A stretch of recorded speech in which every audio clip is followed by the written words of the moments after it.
Hello mga katek! And welcome to our vlog! Welcome to my channel ko. Hindi ka pa subscribe ka na. I-click notification bell button para update kayo sa panibago ng episode ko. Okay na guys, tara na.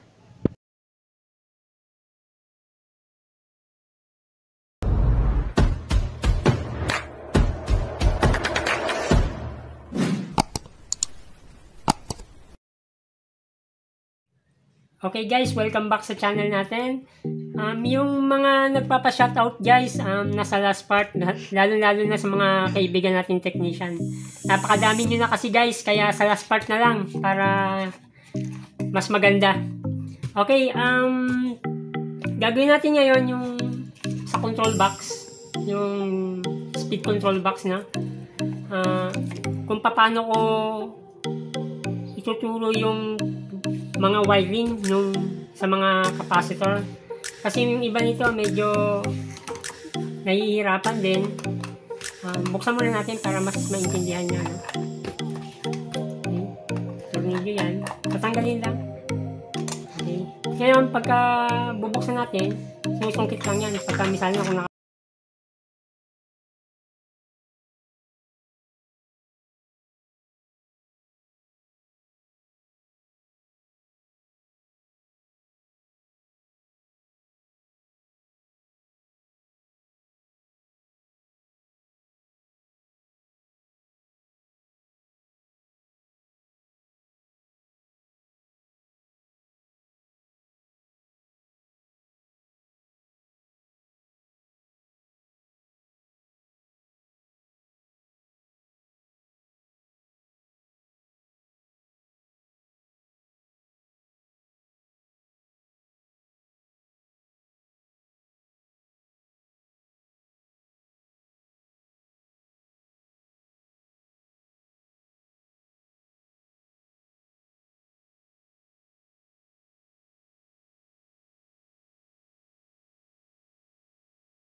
okay, bali yung red, itong red, yan yung kanyang common. Okay? Ngayon, ang gagawin lang natin dito guys, dahil nalaman na nga natin kung saan yung speed. Okay? Ito yung 1, ito yung 1. Oh, yan yung 1. Ito yung 1, 2, 3, 4. Ngayon, pag nalaman na natin yung speed niya, ang gagawin natin dito ay i-connect na natin. Okay? Mas maintindihan nyo. Yung line, dito sa kanyang control, dahil dito nga, pagka bumibili kayo, ganito lang yun. Eh. Okay, ganyan din yan. Dito nakakabit yun. Sa line, yung isang linya. Okay. Tapos yung isang linya, itong isang linya nito, sa number 4. Doon tayo magko-connect. Yung sa number 4. Okay. Ngayon, na-connect na natin yung sa wire.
Nasa middle na dito sa capacitor na to, yan yung number 1.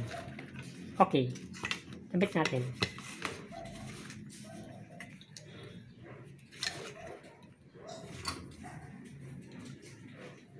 Yan. Okay. Okay guys, nakabit na natin. Isauli lang natin dito. Okay. Nilagyan natin para makabit. Okay.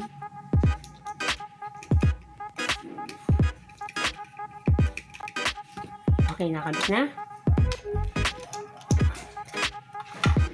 Subukan natin i-testing.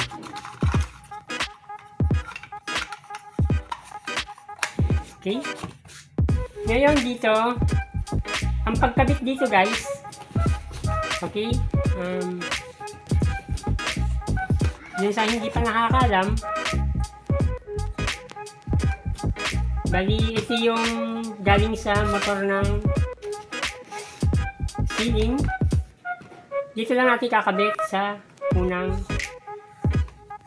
linya. Yan, line 1. At magkabaliktad, okay lang. Okay. Ngayon itong dalawa, ito yung cord. Kasi pagka nakakabit yan sa ceiling, nakakonect na yan din sa mismong itaas. Yung mismong cord sa kuryente sa taas na. Pero kung wala naman, gamitan muna natin ng cord. Okay. Ngayon, kakabit lang natin dito. Ito na yung magiging switch niya. Okay. Yan. Dito rin, yung isang connection, dito naman. Yan. Okay. Lagyan natin para ma-actual.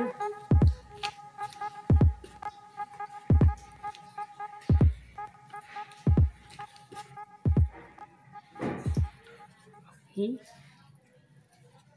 Check natin.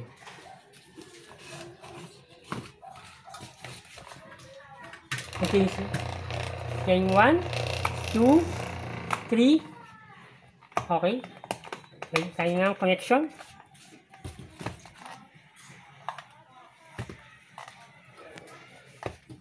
Okay.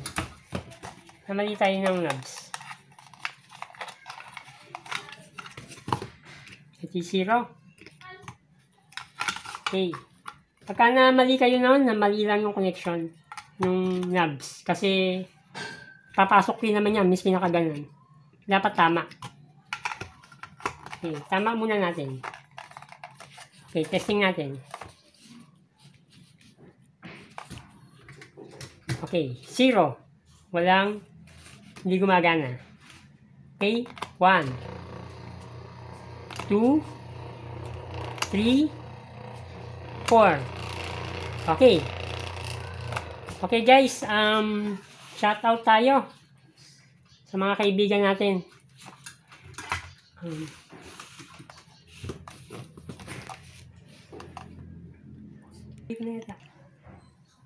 Okay, shoutout tayo kay Master Joey Tech.